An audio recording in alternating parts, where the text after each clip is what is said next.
艾特大渊中来看这部2024最新恐怖鬼片《着魔》，凶狠的恶鬼抓着漂亮女人不放。话说外面电闪雷鸣，下起了大雨，大乔突然站在窗前凝望着，背后有个裹尸鬼闪现，接着他就拿着一把红色的伞走了下来，然后上了一辆出租车。这个司机也是个老色鬼，看见漂亮的大乔独自一人，就开始言语上放肆起来。大乔也不说话，司机见状胆子就更大了，竟然把手伸向了大乔。正当司机心中一阵的窃喜，突然他在倒后镜里看见了裹尸鬼就坐在大乔的一侧，吓得他紧急刹车。万万没想到是裹尸鬼抓住司机头部往玻璃上撞去，很快玻璃上出现了血迹，而大乔下了车，在雨中扭动着身躯跳了一支舞。看完这一幕，这个恐怖氛围营造堪称一流，午夜、闪电、大雨、红衣女、飘忽不定的鬼魂，这些元素结合起来构成了这个诡异的画面，让观众万万没想到鬼魂的出现是为了保护已经神经兮兮的大乔。那么这个鬼魂是怎么冒出来的？接下来又会发生什么？且听金彩彩娓娓道来。故事一开始，经常独守空房的小作家大乔今早收拾得体，他要带着儿子小迪去迎接从海军休假回家的丈夫阿杰，他连离婚文件都准备好了。小迪看见了很惊讶，为何都要打算离婚了，还要去接父亲？大乔表示小孩子不要过问大人的事情。其实大乔除了老公经常不在家，她的物质生活还是不错的，住着大公寓，开着私家车。不久他们来到军港接回了阿杰，晚上一家三口去看电影。阿杰忍不住摸了一下大乔，可是大乔生气的把阿杰的手拿开，根本没有好脸色给阿杰看。阿杰简直是怒火中烧啊，可是又不能怎么样。电影结束后，三人回到家门口，邻居老卡看见9日不见的阿杰，就耳语多说了几句话。阿杰等小迪睡着了，就开始质问大乔为什么半夜会出去，显然是刚才老卡耳语给他的，两人就开始吵架，都是在说戴绿帽的那种猜想。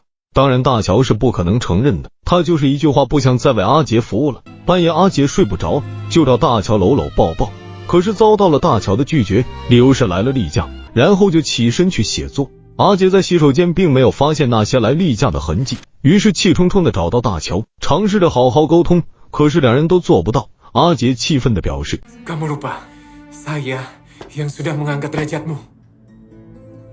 Bisa tinggal di rumah seperti ini, nulis sesuka kamu. Apa karena saya sering pergi? 接着阿杰严重怀疑大乔有第三者插足，大乔就是不接话，强调自己要写很多东西，今晚必须工作。阿杰发誓会找到那个男人出来的，然后就不欢而散。大乔使劲用头撞击桌子，十分的痛苦。第二天早上，阿杰被厨房的动静吵醒，原来小迪自己在弄早餐，接着有人按响了门铃。阿杰打开一看，竟然是丽丽，她是大乔的助手，负责送小迪去上学。他告诉阿杰，进来为了赶稿子，大乔在酒店租了一间客房用来写作。可是让人奇怪的是，大乔从未带他去过。说着说着，丽丽竟然还主动靠近阿杰，开始撩拨起来。正好小迪出来了，丽丽就停手了。阿杰拉住丽丽的手，想知道酒店在什么位置。丽丽表示只有他们的主人老瓦才知道，听说老瓦还经常去酒店看大乔，这下让阿杰吃惊不小。丽丽刚走，老瓦就来了，他特意告诉阿杰，今早凌晨时分他看见大乔独自离家，而且后面有个黑影一直尾随着他，感觉像是邪灵或者鬼魂之类的。阿杰以为他是在讲另外一个男人，老卡笑着表示否定，然后带着阿杰来到窗前，表示他经常看见在那个位置有个人在监视大乔，他感觉像是鬼魂。阿杰不想听到老卡讲的那些鬼话，就礼貌地请老卡出去。这时床上的那个长抱枕突然翻了一面，哎呀，竟然是裹尸鬼显现。不过阿杰他们一无所知。走之前，老卡送给阿杰一本小册子，说是以后他能用上。从那天起，大乔就没有回家，阿杰气得到处寻找他的踪迹，最后找到老瓦那里，可是他就不告诉阿杰，理由是大乔正在完成稿子，不能打扰他。阿杰气得还不能咋样，其实他早已安排了私家侦探，让他暗中调查这件事情。晚上小迪回到家中，阿杰就帮着儿子洗澡，顺便问问大乔的一些情况。这时天花板莫名其妙的出现一团一团的黑影。Lalu Budi lihat apa lagi?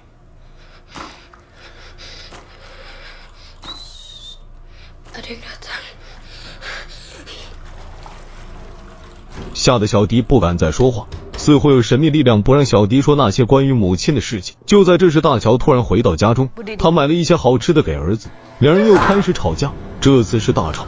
小迪蹲在地上，就看见天花板出现异象，突然大乔似乎被鬼附身，做着奇怪的动作。家里的电也停了，最后大乔在疯狂的动作之下晕了过去。阿杰只好把妻子抱进了卧室里。过了一会，他看见镜子里有些不对啊，他还以为自己眼花，然后就关灯睡觉。半夜大乔就在旁边抱着那个长抱枕动了起来，嘴里还发出娇喘的声音，这可把阿杰惊醒。打开灯一看，这不对啊，赶紧把抱枕扔到床下。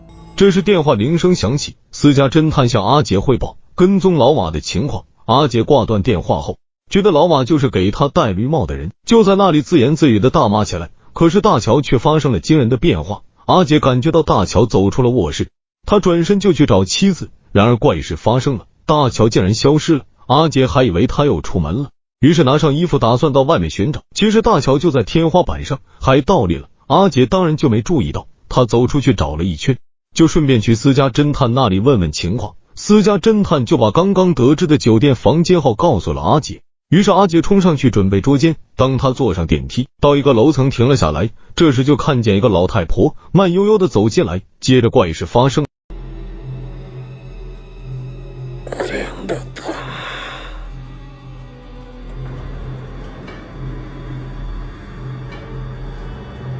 哇塞，老太婆竟然凭空消失了，搞得阿杰一头的雾水。不过他现在的心思就是去捉奸。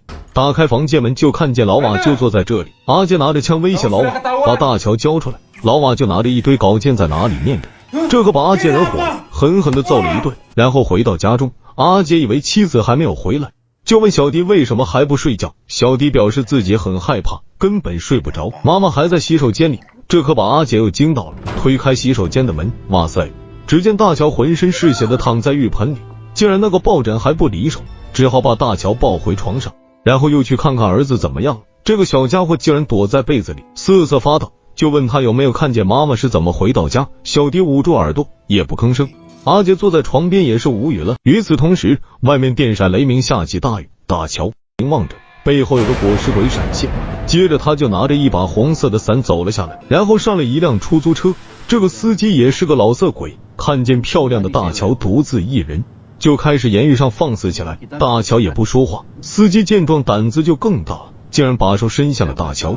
正当司机心中一阵的窃喜，突然他在倒后镜里看见了裹尸鬼就坐在大乔的一侧，吓得他紧急刹车。万万没想到是裹尸鬼抓住司机头部往玻璃上撞去，很快玻璃上出现了血迹，而大乔下了车，在雨中扭动着身躯跳了一支舞。接着大乔就在雨中走到那个酒店，私家侦探非常的敬业，他还在楼下盯着，看见了大乔，于是下了车跟了过去。大乔很奇怪，也不坐电梯，而是爬上了楼梯。其实他已经知道后面有个男人在跟踪他，然后他快速的进入房间里，私家侦探就在外面偷听着。很明显那种奇怪的娇喘的声音传来出来，私家侦探耳朵越贴越近，房门竟然自动打开了。只见大乔站在那里，私家侦探就冒充酒店的工作人员来检查房间是否漏雨。大乔也不说话，拿起桌子的一把餐刀在私家侦探的面前比划着，然后接着去打字写作去了，任由私家侦探看个遍。突然他听见衣柜里有动静，就打开一看，那只大乔突然坐在床上，表示知道他是阿杰派来的。私家侦探只好转身把柜门关上，其实里面有个裹尸鬼。看到这里，咱们可以确认这只裹尸鬼就是隐藏在大乔家里的抱枕里面的那只，他一直在暗中保护着大乔，而且还会跟大乔经常发生那种不可描述的事情。那么大乔的结局将会如何？咱们拭目以待。私家侦探觉得既然被大乔看穿了，他拍摄起来也就毫无顾忌。渐渐这家伙色心又起，突然洗手间发出响声，他就推开门一看，地上流出不明黑色液体，于是就把枪拿了出来。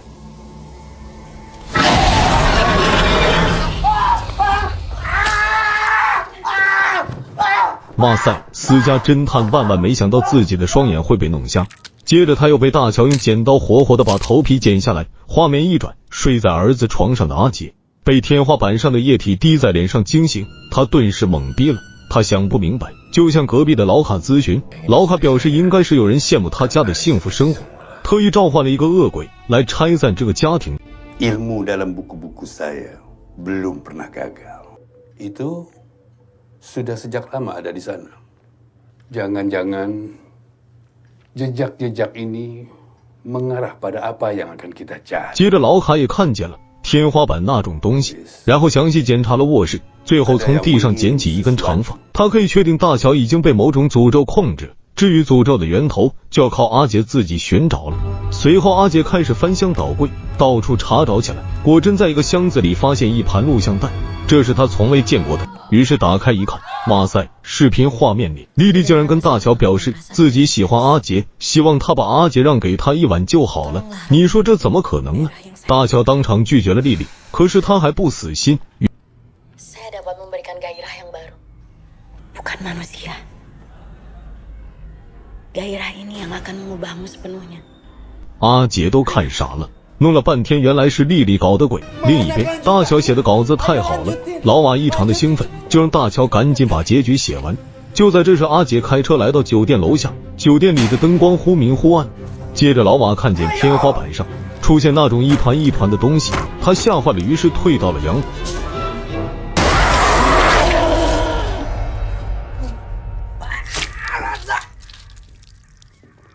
这家伙就这样去领了盒饭。阿杰回头看见有个人从楼上摔下来，掉在自己的车顶上，于是走近一看，哎呀，竟然是老瓦，于是拿上枪赶紧往楼上冲去。他在坐电梯的时候又遇上了之前的那个老太婆。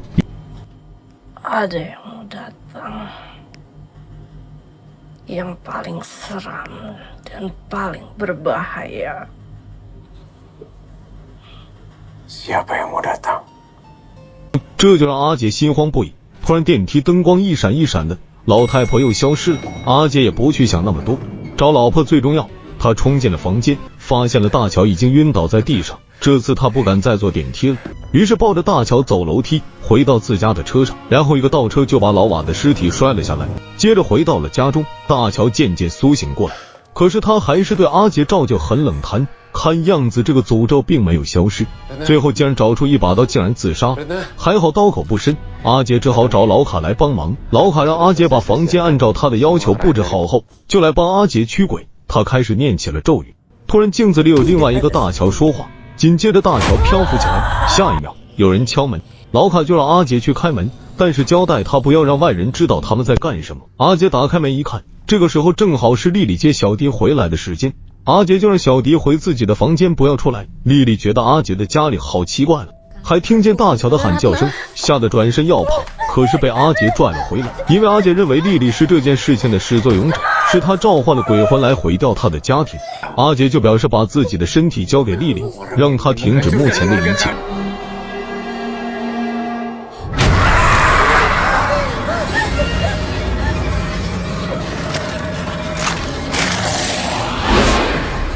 哇塞，活尸鬼竟然附身在莉莉身上，然后莫名的跑了出去，在街道上做着奇怪的姿势。另一边老卡瑟胆包天，竟然要对大卡下手，正好被阿杰看见，双方一阵的打斗，大乔也漂浮了起来，然后房间里的蜡烛统统熄灭。等阿杰点亮蜡烛后，发现大乔已经消失了，他正在咒骂老卡时，活尸鬼突然出现，很快就附身在老卡身上。接着老卡做着奇怪的动作走了出去，然后房门锁死了，阿杰无法走出这个房间。莉莉就在大街上发狂，用头使劲的撞在路边的石板上。阿杰最后找到一把枪，这时房门还是打开了。阿杰走出来一看，老卡不停的用头撞击了墙壁。